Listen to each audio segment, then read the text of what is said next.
Hey. Okay, go ahead, Zara. You do the honors. So we are meeting here today, but we have no guests. We are just celebrating an exciting milestone, I guess, for both of us. 70 subscribers. It's not 100, so we need your help to push 100. Please help us if you've been watching us, you've been following us and forgetting to subscribe. Please hit the subscribe button so that we can reach more women, more men. So, to celebrate this milestone, Rushma and I thought that we give you a bit of a background, a backstory about why we started this, how we got together, and what we really want to do with our podcast. Right, Rushma? Yeah. And also, while we were talking, we realized we didn't really introduce ourselves to you. So part of today is also going to be about that. Zara, how about you start? So, okay, Rushma and I, we've been friends actually since school. Mhm. I think we've been friends for over 20 years now. We were best friends, I think, Rushma, in school. And then, We were at one point, then we weren't, then we were close, then yeah, we are back again. and that is live. And after school, Rushma went off to Malaysia. I went to study in Australia. I went into the science stream. And to talk about a bit more about myself, I followed a degree in science. I did a master's in sustainability, but really my passion was in journalism. So I came back home after a bit of a crazy time there. I decided, okay, this is what I want to do, and I followed my passion. I went to work in some mainstream newspapers, Ceylon Today, then Daily News. I've been in journalism for over 10 years now. So it's quite a time. And then currently, I also do some freelancing work for a Singaporean magazine in the livestock business. So I mostly write about poultry. You can follow Yeah. me on LinkedIn if you want to know about that. But apart from that, we have been, I think, reconnecting with each other on and off, For, right? for over 10 years. For over 10 Actually, we years. reconnected 10 years ago. We reconnected 10 years ago. Ironically, at a funeral, right? Yes. Yes. We didn't know we were both volunteering for the same organization. So we're both from Kandy. And at that time, I was home and I wanted to do something. I wanted to figure out what I wanted to do. And I came across, what is it called now? Kandy. It was a organization working with women and Women Development Center, Women Development Center. WDC. Yes. And at that time, the founder, Mrs. Pearl, she passed away. And I go to the funeral, and there in the church is Rushma.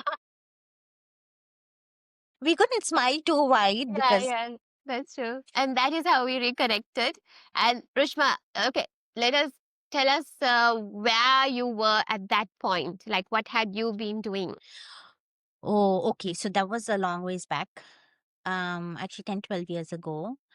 So I had finished my first my bachelor's in psychology in Malaysia. Then I had gone off to Thailand to qualify as a English language teacher for as a second language.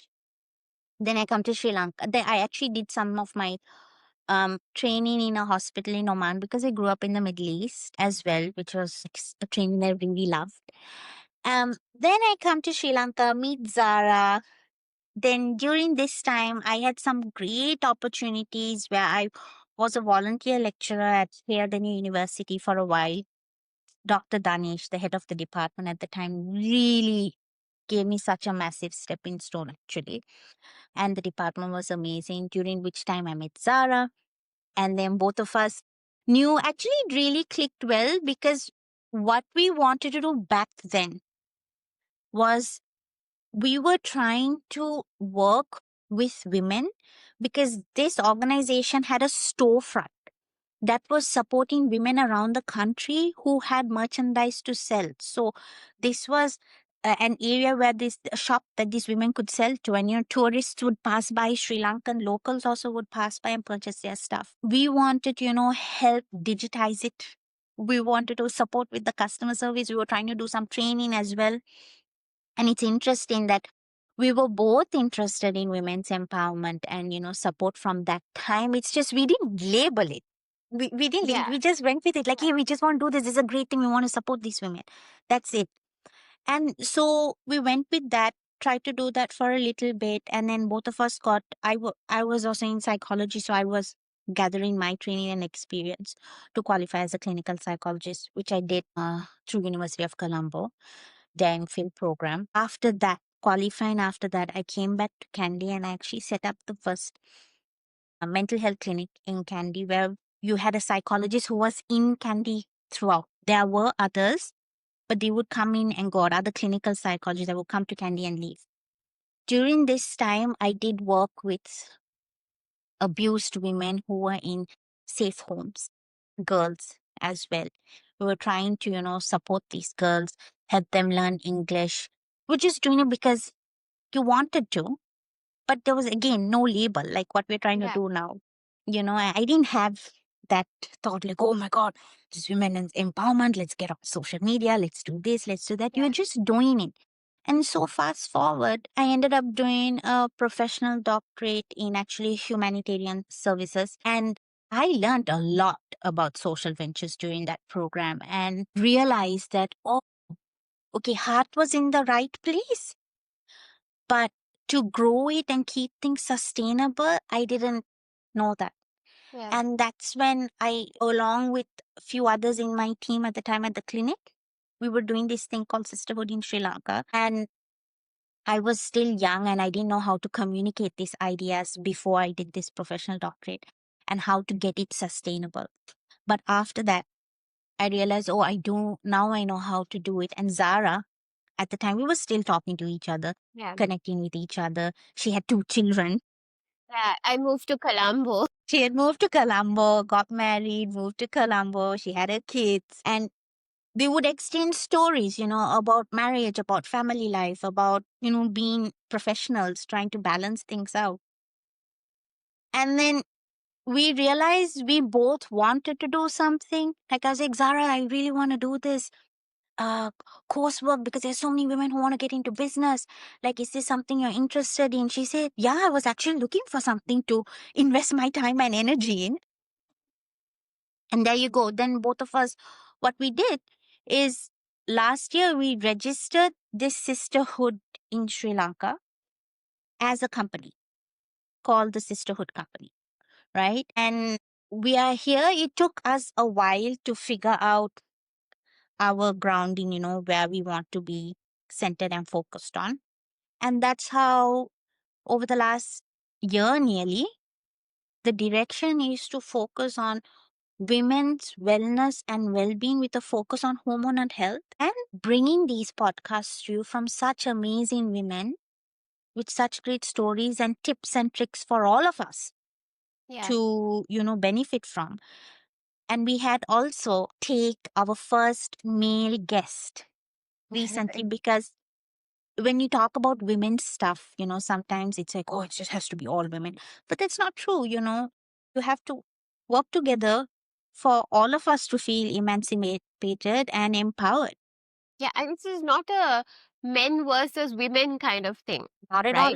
right? I mean, there are a lot of men who support women who Yes. have the best interest in at heart.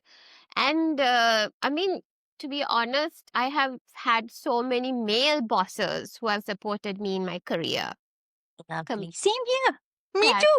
So it is not that like, okay, we are going to be like anti men or something like that.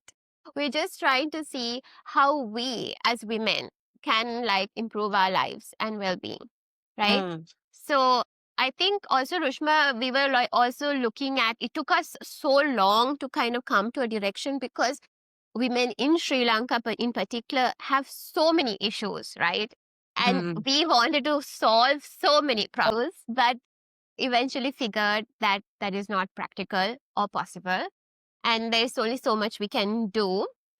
And focus is the most important thing in business. In this podcast, we want to focus on bringing forward women in Sri Lanka who haven't been spoken about a lot about issues that haven't been spoken about, and Yes. especially stress the importance of wellness for us, Yeah. because we're all struggling with something or the other, and that 100%. has to be highlighted. And yeah, so Rushma, tell us about, just brought it about, like, in briefly, hormonal health. I'm excited Mm, about this. Why yes. it was it that we decided we are going to go for hormonal health of all topics?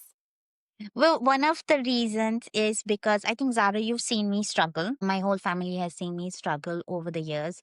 And honestly, it's a very emotional topic for me. I didn't realize it was that emotional.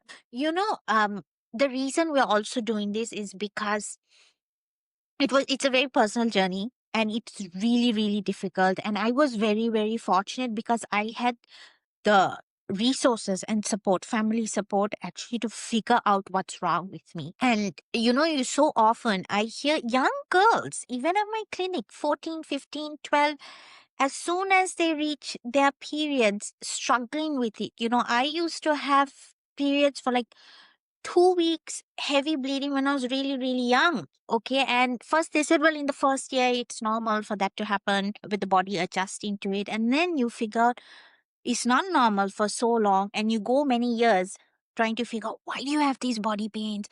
Why is it so difficult to wake up? Why are you feeling so bloated and tired all the time? Right. So I got diagnosed with PCOS and later I got diagnosed with endometriosis. And I'm fortunate my diagnosis of endometriosis was found when I was in stage 1. And it also explained a lot of the challenges I was having, Mhm. right? And being very unpredictable with showing up for work, showing up for your loved ones, showing up for things that you promise you want to do, like you genuinely want to do it, but you flake.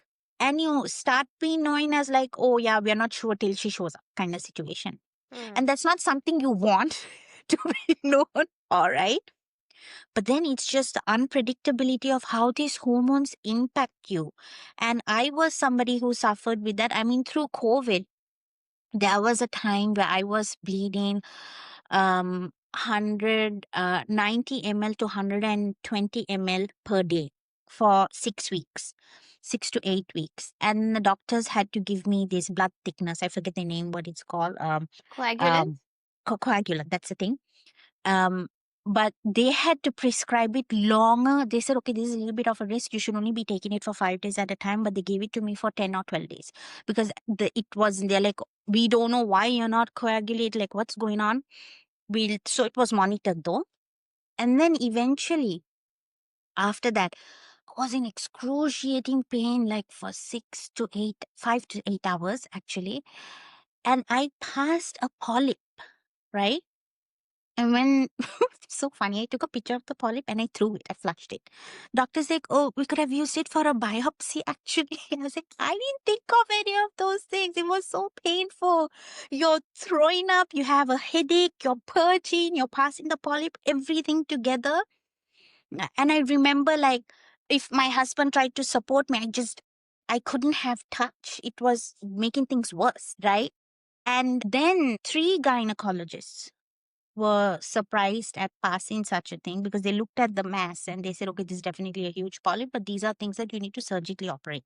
I was like, I didn't know that. But in a way, I'm grateful my body got it out. It was a painful process. So all of this going on and on, it was tough. Waking up in the mornings were painful, all of that. And I realized, like, wow, it's because I also at the time didn't understand my hormonal health well and the impact of all the different hormones. Like my own awareness was very, very low, right? So then eventually what happened was I got treatment, the contraceptive pills that were given to regulate your hormones and all of that. Every single one of them, I was very unfortunate where I was having all the rare symptoms. Like one time it was gastritis, one time it was migraines, another time it was too much bloating that it was hard for me to breathe. Too much water was being retained. Then the next time it was the migraines were getting very bad, the kind of migraine I had. The doctor actually called me and said, please stop taking this because it sounds like you're going to be at the risk of a stroke. So I was like, oh my God, what's happening here? Please give me a solution to all of this. Right. And this is aside from everything else that I had to do with my life and figure out. And then eventually, though, I accidentally, I had no idea what I was doing. I just thought pumpkin seeds tasted good, flax seeds tasted good, whatever, all of these things. And I just felt a bit better when I was eating more whole foods, boiled vegetables, and just having these nuts and seeds, actually, almonds and stuff like that. And then things started getting a bit better when I went in for consultation. I had to actually go to India for it. Um, they figured out what the issue was. They put me on treatment. While that treatment was good, they also said, "Oh, it's good that you're eating these things because they are also going to be helping you." Yeah. I didn't know and actually did feel better, but I had no idea what I was feeling better by. But even the treatment that was given, then while it sorted out my endometriosis and the other symptoms, I suffer with gastritis, right? And it's gastric pains and gastric discomfort that sometimes sleep is so difficult. So it's just on and on. And that's why both of us were like, oh my God, woman, let's do something about this and focus Yeah. on wellness. And That's my. Go I ahead, mean, Sam. just listening to you, you're not the first or the only woman that's going through this, Exactly. right? So Yeah. many women, we face this and we like take it as a day to day kind of thing. It's like we think, okay, this is just part of our life. It is just how it's going to be. Or we think like, okay, it's just stress or like this is how, Exactly. like all women This we is have ever part of known. womanhood. Yeah, Like you just have exactly. to work through it. You have to go through the pain, right? And if you complain, I mean, how many times have you heard of our aunties or mothers just saying, okay, I'm complaining of body pains or some illness, and they say, doctors check me, but they say I'm okay, but I know deep inside that there's something wrong with me, right? I mean, there are days like even I feel like there's something wrong with my body. I can't explain it. I'm not all there, right? Mm, mm, So, and that is the impact of hormones. That is the impact hormones have on women who are mm, controlled by mm, hormones, right? Unlike men, we have a 24-hour hormone cycle, right? Which mm, like a lot of people are not aware of. And mm. we have to work, sleep, eat according to that. And actually, like this whole, I was just thinking the other day, a lot of women don't accept that we have hormonal cycles, also because of the negative connotation, right? Like that comes, oh, yeah, yeah, this women, oh, she's being bitchy towards me, maybe with the PMS. Or like, Oh there's my God, there's yes. a whole joke thing going around about like our PMSs and our hormones and things like that, right? That we are Mm. okay, that was just a side here. There was this whole whole because I worked with this Muslim Marriage and Divorce Act, right? One MMD. of the yeah, MMDA. So one of the reasons why they gave that women shouldn't be qazis, that is judges in the qazi court, was apparently because of our hormonal cycle, because of our PMS making us unreliable judges. Well, for I those mean, okay, this is that, how far it has come. I just want to yes. highlight, but it is not true. We are working through our hormones. That is the message here. We've been working through our hormones, through the pain. So that's not an excuse. MMDA, To, guys.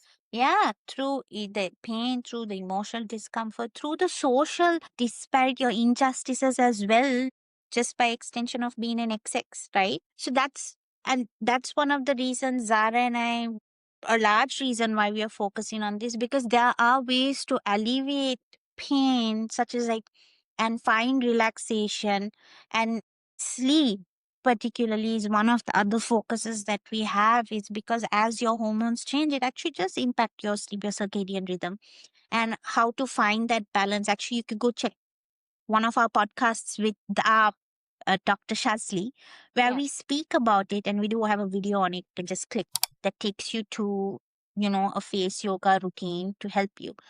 Um, this is our redirection, and this is one of our main focuses. Sarah, anything else that you would like to add on?